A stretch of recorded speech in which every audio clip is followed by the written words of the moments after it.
All right, it is time for Friday Reads. Hey everyone, it is Shannon, and I'm super excited to be here today to share with you this video. In my Friday Reads videos, I share how my reading has been going, including what I finished, what I've started, and anything interesting about what I'm carrying over week to week.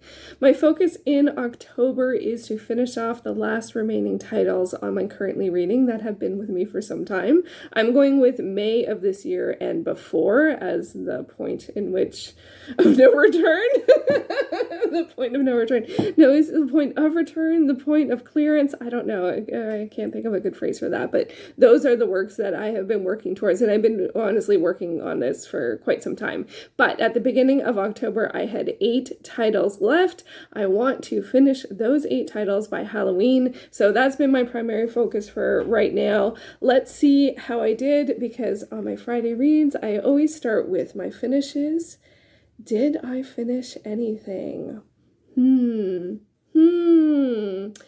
Yes, I did. I finished the Conan the Barbarian stories by Robert E. Howard. This is a 1,084-page collection of Conan stories. I did also read a 300-page novel, Red Nails, in the middle of this. It was like 2 before the end of this one. So I actually spent a fair amount of the summer reading that. It took longer than expected. And then I had 2 stories left in this one. No, Red Nails was the story I read, and then the Hyborian Age, which is a non-fictional-esque history of the world of Conan. So I read Red Nails and then the Hyborian Age, and that completed the collection. I did not mean to start a 1,000-page collection last year. I started reading the Conan stories because I was trying to read works that were 300 pages or less, and it was the first poll, I believe, that came out of my TBR jar at the beginning of 2022 when I pulled out the, it's the something and the something. Oh gosh, it's been so long. I want to say the Scarlet, that doesn't make sense. The something and the flame?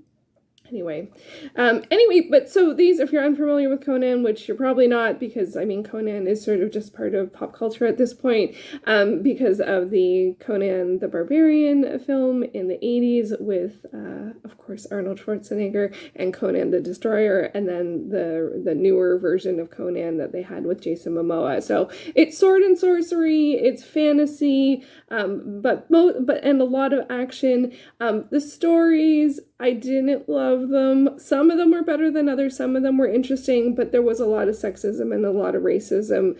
And basically, like, if there was an opportunity for that to happen, like if there was a woman in the story, there was sexism. I do recognize that these were written in 1930s, but still, I'm not really interested in reading that kind of stuff. But I do really like Sword and Sandals. I do really like Sword and Sorcery. Sorry, Sword and Sandals is a little more Clash of the Titans. There's a little crossover, I think, between the two mini genres or not meta genres, subgenres. I do like action, and so that kind of stuff I really enjoyed. And then also in Red Nails, in the last story in this collection, we were finally introduced to Valeria, who is a woman who is a fighter. She's a pirate. She is in the Conan the Barbarian film with Arnold Schwarzenegger. The character is in that. And so finally we got some of that. Now, of course, there was, she didn't always have a great time of things. Conan doesn't always have a great time of things. But it was nice that the last story actually had a strong female character, so I appreciated that. And the Hyborian Age was interesting, but it does sort of like, I didn't realize it was gonna, from reading the collection, it is very clear that some of the different areas and people are inspired by real life cultures, from reading that final essay nonfiction-esque work, I didn't realize how intentional that was, how it ends. It's supposed to be, before, and then we end up where we are, and so I didn't expect that to be so clear.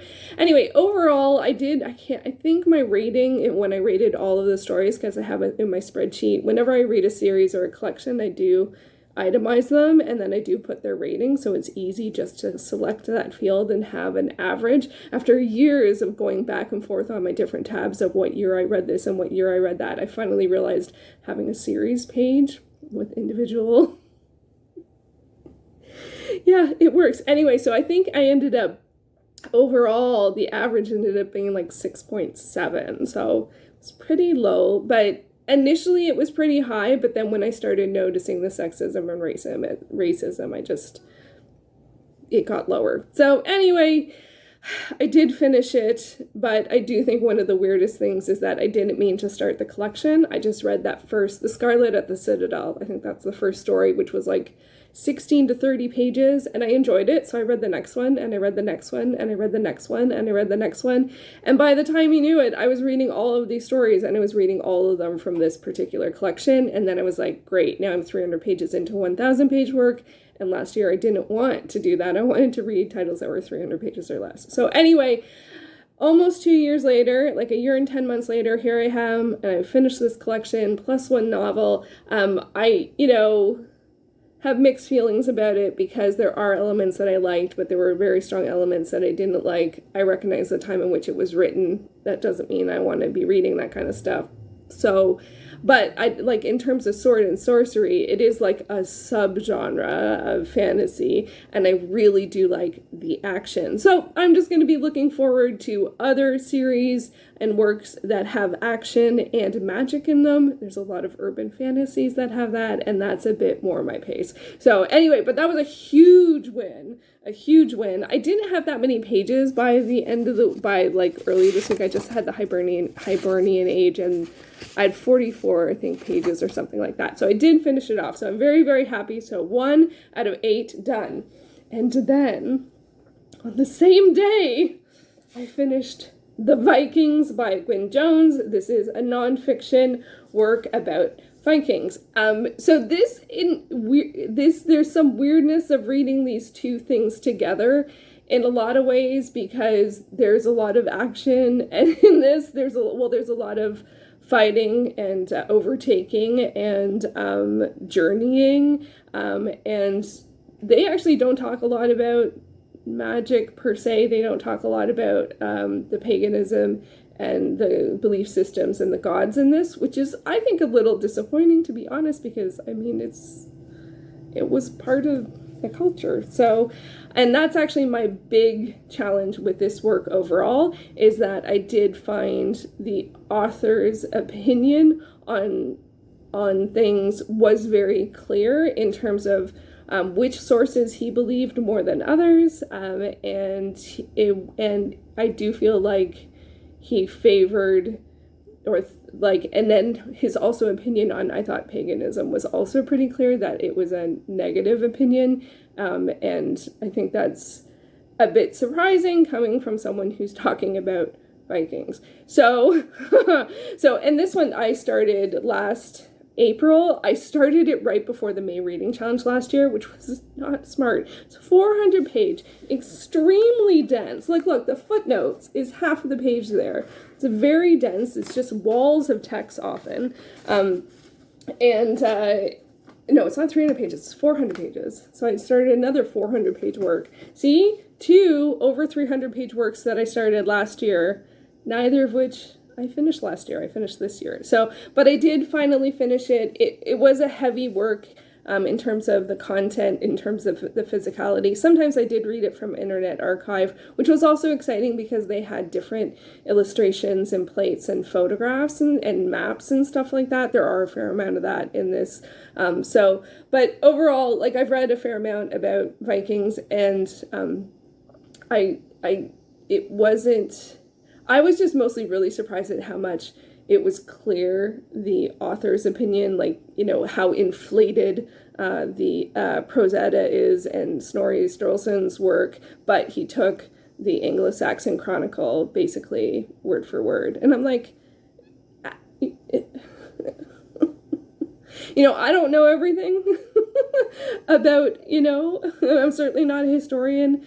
And I've heard from other people talking about how the stories and the sagas are like inflated when they're talking about family histories. They're sort of like booming, inflated, regaling, of like how things get more inflated over time, like that kind of stuff. But I do feel like there's a bit that I felt like there was a clear sort of situation of whose opinion he valued more. And I found that very strange in reading a nonfiction work to be so aware of that. And I don't know if that's primarily because I had a different opinion, or I didn't necessarily think it was appropriate to be so strong, because it wasn't just like, this is probably not quite as, this tale has been heightened for the excitement of whatever. It was like, there's no way this could have happened. We know he didn't, it was very, like, I was just like, I found that really shocking. I'm like, you're like giving like a scathing review of source material. And and are they fictionalized? Are they not fictionalized? Is it inflated? Can we know at this point, so many hundreds of years later, right? You're talking about stuff that happened in like 800 to 1066. So like, it's a long time ago. So anyway, I am very happy to have finished it. I did not expect to. I had about 35 pages left, but this is a very slow read. This is like half pace for me. Most works I read 60 pages a minute. No, sorry, 60 pages an hour, and this was definitely 30 pages an hour. The Conan was more like 60 because there's a lot of space in between stories and chapters. So anyway, I am thrilled that I finished it. But now I'm down to only one nonfiction work, and that is Outline Alphabets, and that's not something that I sit and read, that's something I sit and do. So it's really strange to be down to not having any nonfiction. So I do have a nonfiction work that I am reading. I am reading Learning to Draw, Drawing to Learn by Joanna Nash, which is a nonfiction art book that it's more like a course. It's more like how you could like get a group together and get and hire a model, and these are exercises that you could do. So it's not, I'm still enjoying reading it, and I read stuff like that cover to cover because that's what I do. I love reading nonfiction art. So that's my nonfiction art, but I'm actually almost done that. So it's weird to not have any nonfiction. So with those two read, I have read 2 out of the 8, and now I have 6 to go. Of course, I would love to finish 2 a week for the rest of the month because that's how the weeks lined up. I don't think that's possible because there's a lot of pages, and most of what I have left is a heftier, either in content or just volume. Like I'm still, of course, reading Tess of the Dubervilles. I'm well into this. I've hit the halfway point, I think. Have I? The version I have is 631 pages, and I just hit 328, and I have 303 to go. So yeah, so I've hit the halfway point. This one also has a fair amount of space. It has short chapters, which is very, very helpful, and it also has some space at the end of chapters and stuff like that, so it reads a little faster just because of the formatting, and that's good. And I've read a fair amount of it this week, but yesterday what I decided to do, because I finished Vikings and Conan the Barbarian, and I didn't have a lot of reading time, so I did decide primarily to just read one title, which I don't normally do. So my carryover this week has mostly been Station 11 by Emily St. John Mandel. This is a speculative fiction-ish work. I might save my thoughts, most of my thoughts on this for when I finish it, because I am getting close. I have 64 pages left. I read 32 yesterday. And wow, I thought it was more than that. But it's been a long time since I've read, like, I read most of, like, I had an hour, and I read like 20 or 30 minutes, and then I read like 10 pages of this, and then I came back to this. And it's been a long time since I've read that amount from a fiction work. I think the Currently Reading Challenge just got me in this habit of reading sort of like 10 to 15 minutes from 4 to 5 different titles.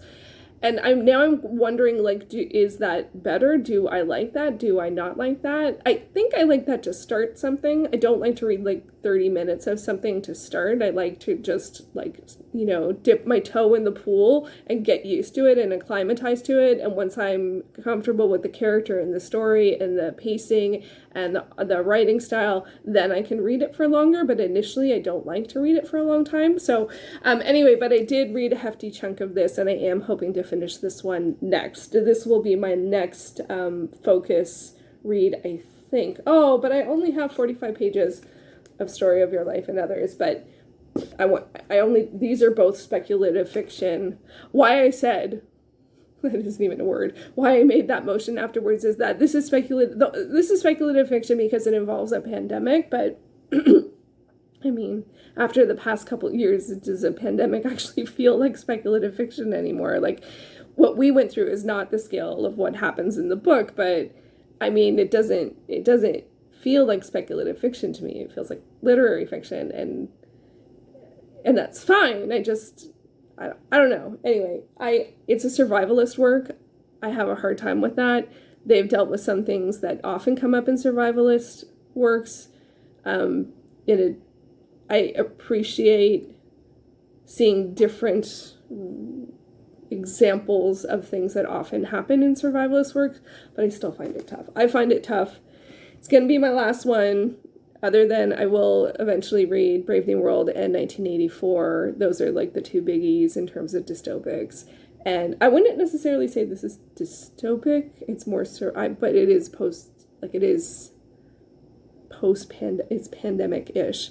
I don't know. It was just horrible timing. I started it the summer of 2020, and I was like, speculative fiction and Shakespeare is what I got sold on. There's not that much Shakespeare, you know? The arts are a theme, but there's not that much. Anyway, as I said, I'll talk about that more when I finish it, which will hopefully be soon. I'm not going to promise anything, but I'm hoping it will be soon. And then in terms of starts, I picked this and then I've already finished this when I prepped this yesterday, and this isn't even the right cover. I am continuing to read My Love Mix-Up. This is volume 5, but I actually just finished volume 7. I'm now up to date with what's available at the library. Although they do have volume 8, I have it on hold, so I will wait and anxiously, and I am really enjoying it. It's a shoujo manga about a sort of misunderstanding. It's relationship, high school, contemporary, first loves kind of thing, and it starts off with a misunderstanding of a guy covering for one of his friends who drops something, and it makes it look like she likes the guy in front of him, and so he covers for her and says, no, that's mine, and then so the guy in front of him thinks, oh, you like me, and then so, but he doesn't, but does he? So it's actually quite charming and sweet, and I like the openness of it. I would say though that it is a shoujo, not a yaoi, but like it does have like their romance, but it starts off unintentionally. Anyway, on Wikipedia they have it as a shoujo. I'm not an expert, but it does, from the ones that I've read, it does read more like a shoujo. I did find out that there is a live action TV series for this that's on Viki, which I don't have, and I'm going to explore to see if that's available through, like, how that works, and if it's available on my on my console or whatever, and because I would love to see the adaptation, but I would prefer to finish reading the series. The 9th volume is the final volume, and it is being translated this month, so hopefully my library will get it pretty quickly. It doesn't always happen that way, but that would be awesome. And I haven't watched an adaptation of any of the manga. I know there's lots of anime, but this one has a live action one. So yeah, so I'm going to explore that. And I looked on Just Watch to see if it was anywhere, and then it said Viki, and then I think I remember Di mentioning Viki, and I'm like, oh, okay, so maybe I can see it. So anyway, so I'm going to research that, and I'll probably wait till I finish the series, and then have a look and see if that's available and how that works and all that stuff, and because it's quite a sweet story, and I felt a little bumpy with it, but now I feel very in it, and I'm very much cheering for the characters. I like the characters, and it's got a bit of a, like, not a huge cast of characters, but there are more, at least there's four characters that are in it consistently. There's got to be there is a couple more, but anyway, even on the TV, like, image, what's that called? Like the promo thing. It's got 4 people. So anyway, so I am continuing to read that series, but I'm now up to date. I am really resisting starting things because I just don't want to get myself in trouble. So I've been pretty much sticking with reading like the next volume of whatever manga I'm reading. I am reading Rainbow Days. I forgot to pull up a picture for that. That one's taking me a while to get through. I don't love don't know how I feel about the characters. There's several things that I'm just like, what, huh? So that's, I don't know. So I'm still trying to finish that. And then I am going to read the next 2 volumes of Persona 4 for Dai's Monochrome Manga Club for the October selections. But I'm really keeping it pretty like lean, but there's some challenges because like I can't read this at night.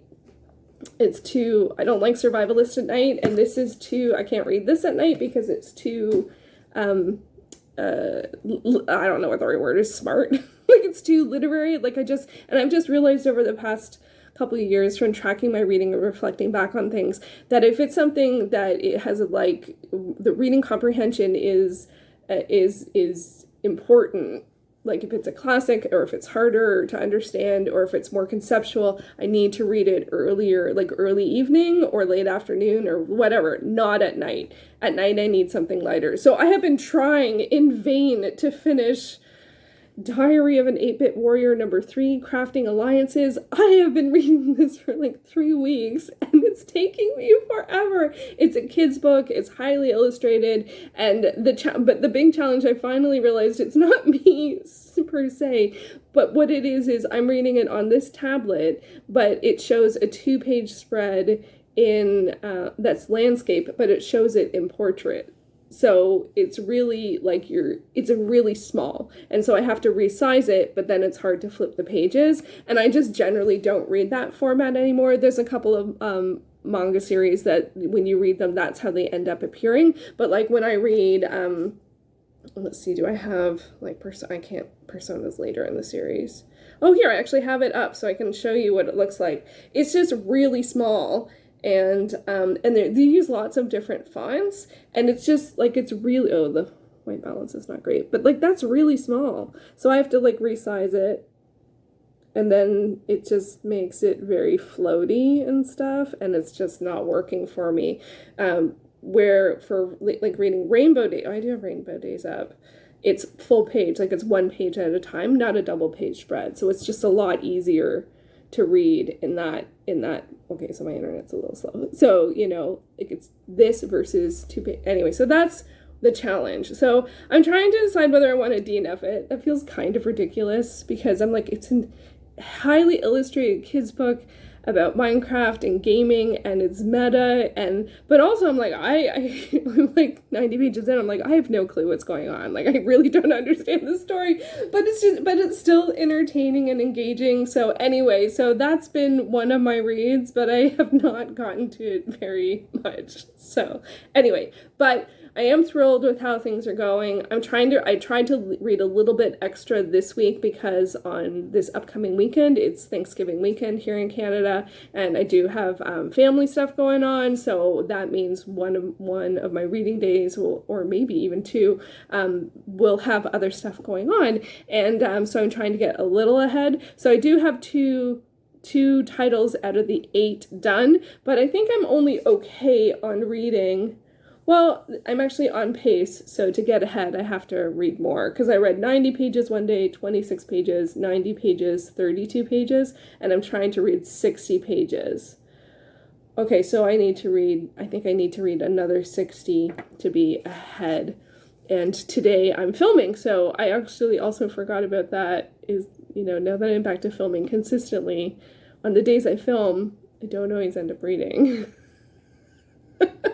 Which feels just like wrong, like morally.